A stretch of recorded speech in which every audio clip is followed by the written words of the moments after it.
All right, great. Well, fantastic to be here today. This is the first time I've been here, and it is literally bouncing out of the ground in terms of the High Performance Centre.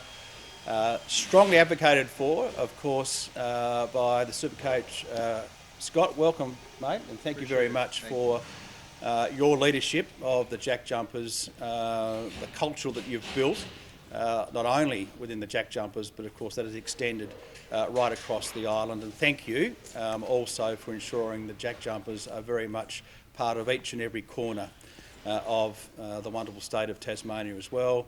Thank you very much, Kayla, for being here as well. It's fantastic to have you here, as it is the Mayor of Kingborough. Thank you, Paula Reid, for being here, and thank you again, Paula, for your leadership of this council, and a council that's prepared to get in and have a go, and most importantly, embrace opportunity. The opportunity of the Jack Jumpers was a decision that we embraced a number of years ago now, and it has turned out brilliantly for the whole of Tasmania, and to the extent that some of the challenges we have, of course, is building more basketball courts for younger people that are picking up a basketball and wanting to play the wonderful sport. Jack Jumpers have been immensely successful when it comes to the NBL competition, and so it's important that we have such a state-of-the-art facility such as the High Performance Centre that we're standing here today. And as I understand it, this is a high performance centre that literally will lead the nation in terms of player facilities and amenities. So it augurs well for the future of the Jack Jumpers, of course. Today we're celebrating a great milestone where we're putting down the flooring, which is beautifully engineered flooring. It accounts for player and athlete safety, minimises noise and minimises maintenance. So a very good investment in the flooring here. Again, state-of-the-art flooring, but it's also extremely important for all those factors that I've just mentioned. I want to thank Fair Brothers for their involvement in working with the local council as well, but also Artaz, the architects. And it's quite clearly, as you're walking through the rooms, albeit yet to be completed, you can see that this vision is going and coming alive and very much aligns with the vision of the Jack Jumpers and putting Tasmania well and truly on the map. So my understanding also, it's on time and on budget, to save you all a question or two.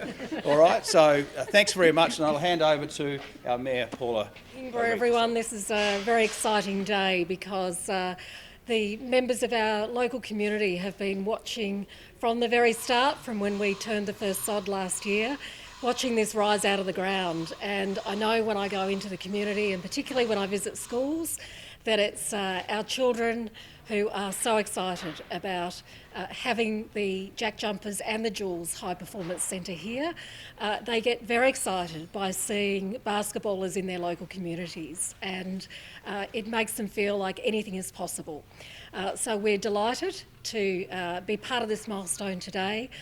Very, very excited for the coming few months as this project is completed, and certainly look forward to coming back here in a few months' time and having the official opening, and then welcoming the community to have a look at what has been made possible up here in an absolutely beautiful part of Kingborough, overlooking the rest of the municipality. And I'm sure that everyone's been trying to get the offices that are at the front so they can have the best view. I know that Christine Finnegan, when we first came to look at the land, her and I stood on the corner down there, and she said, "This is where my office will be because it's got a fantastic view."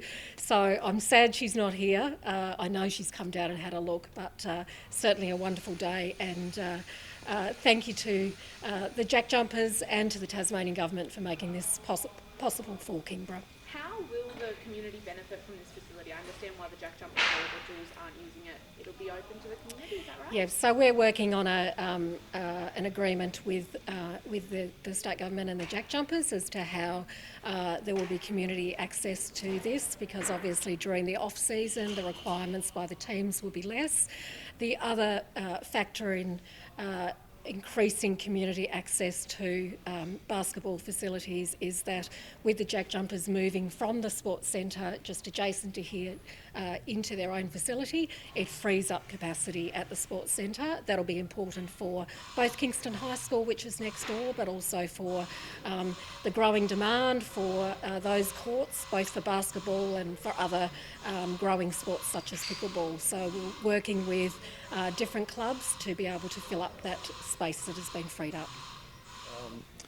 The council here in Kingston, and obviously the Premier and the support over the last 5 years with the Jack Jumpers. This facility's incredible for Australia. It'll be one of a kind, and it'll start the foundation of a heck of a recruiting period for us moving into this and selling this dream of being in this building. And I texted a few people on the way in and took some photos and already sent those out to some people that are quite interested about becoming Jack Jumpers. So this is a facility that will be obviously shared with the Jewels, and we're excited to partner in this whole growth process of our next journey with being under one building.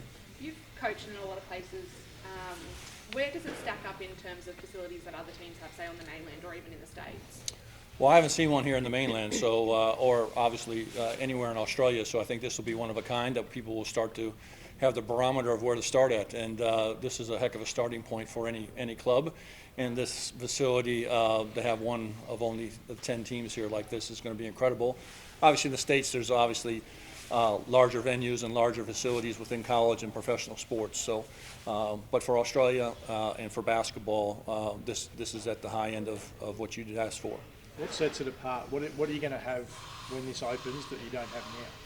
I think just the number one things with our players is access to coming back in the evenings and shooting, and have the access to the facility during the day. And Kingborough has been fantastic with us in the partnership they've had, but we've had to work around pickleball and all these other things that go on there, and also just space in general of officing and so on and so forth. So to have that all in one building and finally have our front office connected and not a 30-minute drive away will just give us much better communication across the board and develop a stronger culture within the entire group. So when we defend the island, we'll be in one building now to defend the island, and that's really, really important. Have any of the current players had a look so far, or were some of those photos to current players, or some that you'd... Those photos are going to wherever they need to go, but ultimately our players that went through about 2 weeks ago, most of them have come through, and obviously they were quite pleased with what they saw here, and you cannot not be. And I've been here multiple times at this point, and probably 10 days ago I was in, and it's already changed one more time. So it's exciting to lay this floor down and start this process, and I can't wait to get back. Is it timely too, as we said the other day, 4 players contract at the moment when you're trying to sell the club to players you want to get down here or keep players here? Is this how helpful is this to have? Yeah, I mean, listen, it's obviously going to be helpful not just now, but for the Jewels also in their recruiting process and ours. And so to have this facility shine is going to be something that's going to be really important to our recruiting process. Ultimately, this doesn't win you championships, but this gives you access to having the facilities that's needed to win a championship and to continue to build the brand and build our legacy within the state. So this is, the pinpoint of Tasmanian basketball is going to be right here in the epicenter of what's going to transpire. And you've been pretty successful without this. Does it put the pressure on to be even more successful now you've got it? No, because I think we all understand that, the basket's 10 feet tall wherever you go. The officers are the officers. It's the people inside the building that make you have the success. It's not the walls that are around here, and obviously this is a beautiful place, but it is the people inside the building that actually thrive within the culture and do the right things day in and day out to make sure we're representing the state. And this is an added bonus. Did you have much input on the design yourself and some ideas? Early on, I walked through the process of that, and then it was handed over to multiple people within my staff and Darren Smith, and they've done a great job of working within the boundaries of what we needed to get done, and obviously they've come out with a great result for everyone. Called dibs on an office yet? We have our offices already. You walk by them over there. I don't get to call it dibs. We're all in one area, the coaches, and the Jewels coaches are in one area. The front office, maybe that might be a little bit more of a battle up in the front of the building there, but my office, you're standing in it right now. You'll have the Devils just down the road in the not-too-distant future. How are you planning on collaborating a bit as neighbours? Well, we are neighbours, and ultimately whatever facilities are being built down there, hopefully there'll be a shared resources going back and forth. And we've done everything we possibly can for the last 5 years to support their venue, their venture into the state. And we'll continue to do that. You know, we don't play at the same time of the year, but there's no reason why we can't work hand in hand with what we're doing within the state. So when they arrive in a year or two, or whenever they start their groundbreaking there, hopefully the facilities will be shared and have access across. I asked you about some of your players the other day about who you want to keep, but looking outside of Tasmania, is Taron Armstrong someone you want to bring home potentially over the off-season? Well, Taron was a guy that we actually thought we were going to sign last year, and then obviously he had this tremendous opportunity to go to the NBA and go through the two-way process. And we're following and monitoring him. He's currently with his EuroLeague team with a 2-year contract. And so we'll have conversations with multiple players, but Taron is obviously someone that we keep our eye on. Yep. Just to reiterate our thanks from the Tasmania Jewels and the Jack Jumpers to the Kingborough Council and the Tasmanian Government for their ongoing support. How exciting or how big of a pool would a facility like this be for when potentially getting players on board for the Jewels? Yeah, we're very lucky to be in this situation as a women's team, to have this facility as a recruiting tool. There's already a lot of talk about it around the league, so a lot of excitement. And yeah, as a previous player, I think if this opportunity was anywhere in the world, you would jump at it. Where does it sort of stack up with some of the other facilities that you might have seen? I think the Tasmania Jewels are definitely going to be setting the benchmark for women's basketball in Australia, and hopefully, you know, we show that success on the court. How would you want an athlete to feel when they enter this space so you can be sure that they'll be comfortable?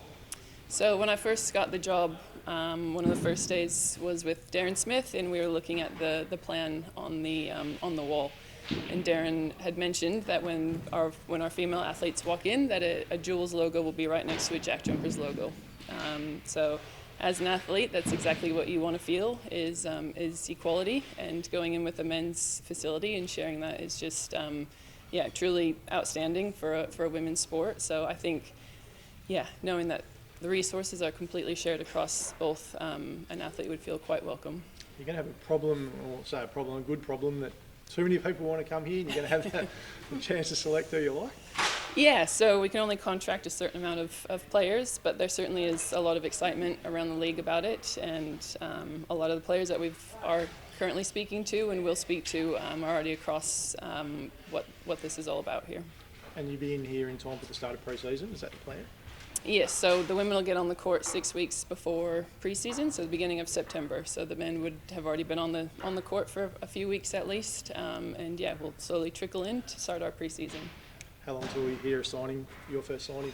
Yeah, hopefully within the next couple of weeks, possibly sooner, that we'll be able to announce our first player.